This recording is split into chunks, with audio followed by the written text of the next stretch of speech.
സതീശൻ മുഖ്യമന്ത്രിയാകേണ്ടതിന്റെ ആവശ്യം കേരളത്തിന്റെ ഇനിയങ്ങോട്ടുള്ള പുരോഗതിക്ക് വളരെ ഗുണകരമാണ്.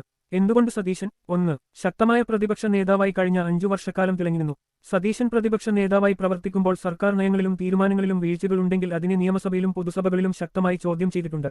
ഇത് ഭരണത്തെ ഉത്തരവാദിത്തപരമാക്കാൻ സഹായിക്കുന്നു. 2. അഴിമതിക്കെതിരായ നിലപാട്. വിവിധ വിവാദങ്ങളിലെയും അഴിമതികളിലെയും വിഷയങ്ങളിൽ വ്യക്തമായ നിലപാട് എടുത്ത് അന്വേഷണം ആവശ്യപ്പെട്ടിട്ടുണ്ട്. ഇത് പൊതുജനങ്ങളിൽ വിശ്വാസം വളർത്താൻ സഹായിക്കുന്നു. 3. യുവതലമുറയുടെ പിന്തുണ. യുവാക്കളുടെ തൊഴിൽ, സ്റ്റാർട്ടപ്പ്, ടെക്നോളജി, വികസനം തുടങ്ങിയ വിഷയങ്ങളിൽ കൂടുതൽ ശ്രദ്ധ നൽകുന്ന സമീപനം അദ്ദേഹത്തിനുണ്ടെന്ന് കാണപ്പെടുന്നു.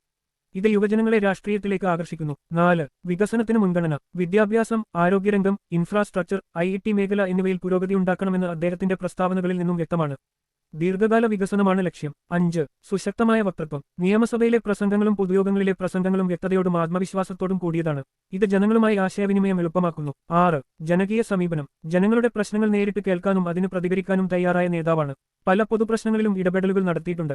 7. പരിഷ്കാര ചിന്താഗതികൾ. ഭരണ സംവിധാനത്തിൽ കൂടുതൽ സുതാര്യയും കാര്യക്ഷമതയും കൊണ്ടുവരാൻ ആവശ്യമായ പുതുമകൾ സ്വീകരിക്കാൻ തയ്യാറാണ്. 8. ടീം ലീഡർഷിപ്പ് കഴിവ്. പാർട്ടിയുടെയും മുന്നണിയുടെയും വിവിധ വിഭാഗങ്ങളെ ഏകോപിപ്പിച്ച് ഒരുമിച്ച് മുന്നോട്ട് കൊണ്ടുപോകാനുള്ള കഴിവ് അദ്ദേഹം പ്രകടിപ്പിച്ചിട്ടുണ്ട്.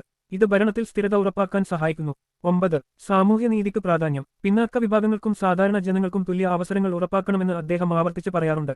ഇത് സമത്വമുള്ള സമൂഹം രൂപപ്പെടുത്താൻ സഹായിക്കുന്നു. 10. പരിചയസമ്പത്ത്. ദീർഘകാലം നിയമസഭാംഗമായി പ്രവർത്തിച്ചതിനാൽ ഭരണരംഗത്തെയും നിയമനിർമ്മാണ പ്രക്രിയകളെയും കുറിച്ചുള്ള വ്യക്തമായ ധാരണ അദ്ദേഹത്തിനുണ്ട്. ഇത് കാര്യക്ഷമമായ ഭരണത്തിന് സഹായകരമാണ്. ഇതൊക്കെ ഇവിടെ പറയാൻ കാരണം മറ്റുള്ള കോൺഗ്രസ് നേതാക്കൾ ആരും തന്നെ മോശക്കാർ ആയതുകൊണ്ടല്ല. ഭാവി കേരളത്തിനും കോൺഗ്രസിനും ഗുണകരമാകുമെന്ന പൊതുബോധത്തിന്റെ അടിസ്ഥാനത്തിലാണ്. ജനങ്ങൾ യുഡിഎഫിന് ഇത്തവണ തന്നിരിക്കുന്ന പിന്തുണ ജനഹിതം അറിഞ്ഞു പ്രവർത്തിക്കുവാൻ കഴിവുള്ള ആർജവമുള്ള വി.ഡി. സതീശൻ പുതുയുഗ കേരളം നിർമ്മിക്കാൻ പ്രാപ്തനായതുകൊണ്ട് കൂടിയാണ്. വരൂ നമുക്കൊന്നായ പുതുയുഗ കേരളം സതീശനൊപ്പം നിർമ്മിക്കാം.